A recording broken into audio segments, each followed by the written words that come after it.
Let's analyze the laparoscopic cholecystectomy mental practice script to get an idea of what components ought to be included. The script includes visual cues, cognitive cues, and kinesthetic cues, all coded by color. Visual cues, highlighted in red, pertain to the visual aspect of seeing yourself perform the task. For example, visualizing the location of activities, flush to the cystic duct. Cognitive cues, highlighted in yellow, pertain to task-related thoughts that are present. They generally provide reassurance and a reminder to stay in the moment for each movement, such as with the phrase, "each time making sure."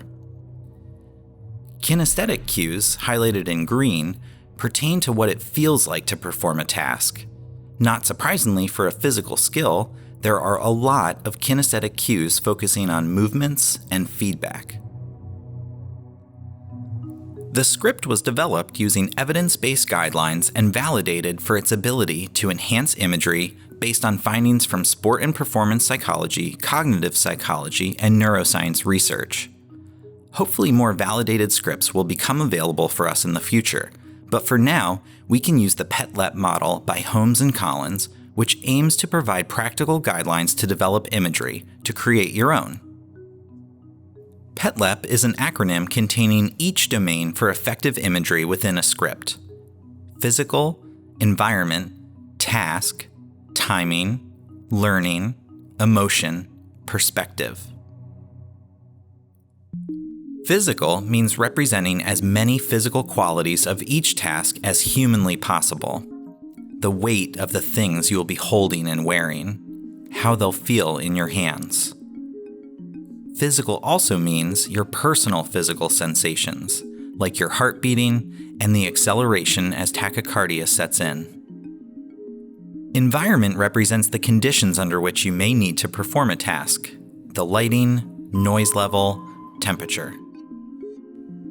Task contains information directly relevant to the type of task tailored to your level of experience.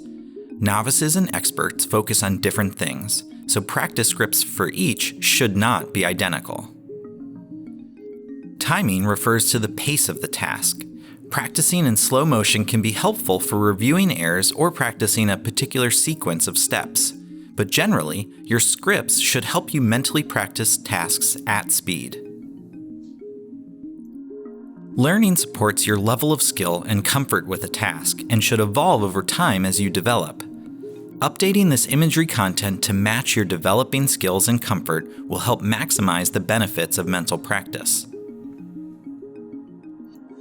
Emotional acknowledges that practicing medicine can be intensely emotional. When developing a script for a task that in real life will cause you to feel pressured, anxious, elated, or whatever, then to truly visualize that task, you should include that level of detail. The final component of a PETLEP script is perspective. Perspective comes in two varieties: internal, your first-person point of view, and external, as in observing yourself perform a task. Generally, utilize first-person point of view to put yourself in the moment completing the task. Including as many PETLEP components as possible in your scripts will enhance your ability to accurately create a task in your mind. As you become more experienced, your scripts will need to change. Some details become less important, while others take prominence in your imagery. It will be useful to revisit past scripts and update them with new knowledge. Now that you're familiar with the components of a mental practice script, it's time to develop your own.